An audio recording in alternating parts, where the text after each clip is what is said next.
আসসালামু আলাইকুম বন্ধুরা, এই সুন্দর দৃশ্যটি আঁকতে প্রথমে আমরা কি করব? দেখুন, সাদা কাগজের ওপর 4B অথবা 6B পেন্সিল নিয়ে আমরা একটি ঘর আঁকবো। প্রথমে ঘর আঁকতে হলে ঘরের চালা আঁকতে হয়।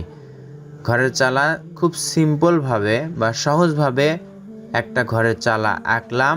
আশা করছি এভাবে আপনারা সহজে আঁকতে পারবেন। এরপর এটা কি ঘর আঁকবো? বারান্দাওয়ালা ঘর। বারান্দাওয়ালা ঘর অনেক সুন্দর লাগে দেখতে। গ্রামের দৃশ্য আঁকতে আমরা এরকম করে ঘর সহজেই আঁকতে পারি।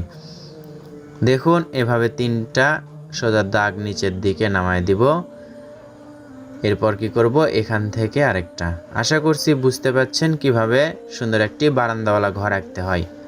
আমি খুব স্লোলি বা আস্তে আস্তে আপনাদেরকে দেখাচ্ছি যেন আপনারা বুঝতে পারেন। এভাবেই আপনারা বারান্দাওয়ালা ঘর সহজেই আঁকতে পারবেন।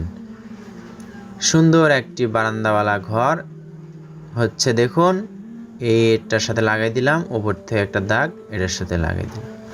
এরপর ঘরের দরজা জানালা আঁকতে হবে সুন্দর করে। দৃশ্য আঁকতে হলে কিন্তু সুন্দর মন নিয়ে আঁকতে বসতে হয়, তাড়াহুড়ো করা যাবে না। এখানে দরজা আঁকছি, দরজা জানালাওয়ালা সুন্দর একটি বারান্দাওয়ালা ঘর। এখানে আমরা কি আঁকবো? এটা আঁকছি আমরা একটি তাল গাছ, নিচের শিকড় আঁকছি। এই শিকড়টা এভাবে দিলে দেখতে সুন্দর লাগবে আর আঁকতেও সহজ হবে। উপরে এখন তাল গাছের পাতা দেখতে এরকম, এটার সাথে জিগজাগ জিগজাগ করে লাগাই দিলাম। 2 পাশ থেকে 2টা দাগ বাঁকা করে দিলাম।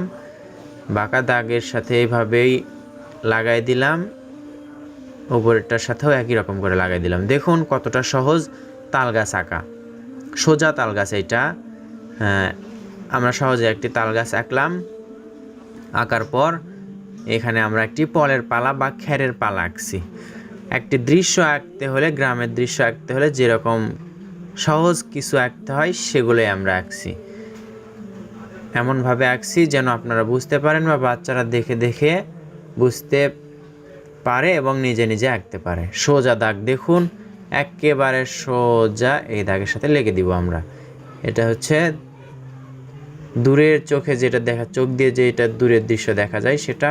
উপরে আমরা কি করছি? গাছ আঁকছি। দূরের গ্রামের গাছপালা এরকম দেখা যায়।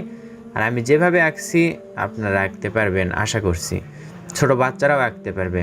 ভিডিওটি শুরু থেকে শেষ পর্যন্ত বাচ্চাদেরকে দেখাবেন এবং পরবর্তীতে নিজেদেরকেই আঁকতে বলবেন যে এভাবে তোমরা দেখে দেখে আঁকো। এখানে আমরা গাছ আঁকলাম, ঘাস, এখান থেকে দাগ আঁকলাম।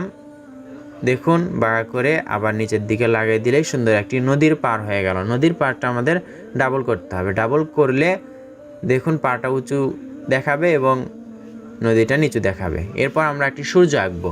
সূর্যটা হাত দিয়েও এমনিতেই গোল করে আঁকতে পারি, অথবা 1 টাকা দিয়ে বা 2 টাকা দিয়ে সুন্দর একটি গোল করতে পারি। এরপর আমরা সাদা মেঘ আঁকবো। সাদা মেঘগুলো এভাবে সহজে আঁকলে দেখবেন রং করতে অনেক সুবিধা হবে, কম রং করতে হবে আমাদেরকে। দেখুন হয়ে গেল সুন্দর একটি পেন্সিলে আঁকা সুন্দর দৃশ্য। এতে যদি রং করা হয় তাহলে দেখতে এরকম হবে। সহজভাবে আমি রং করেছি, বাচ্চারা এভাবে দেখে দেখে রং করবে। এই দৃশ্যটি আঁকা যদি আপনার কাছে সহজ এবং সুন্দর মনে হয় তাহলে অবশ্যই বাচ্চাদেরকে দেখাবেন এবং এখান থেকেই শেখাবেন। ভিডিওটি ভালো লাগলে লাইক করবেন, কমেন্ট করবেন এবং শেয়ার করবেন। ধন্যবাদ সবাইকে। আসসালামু আলাইকুম।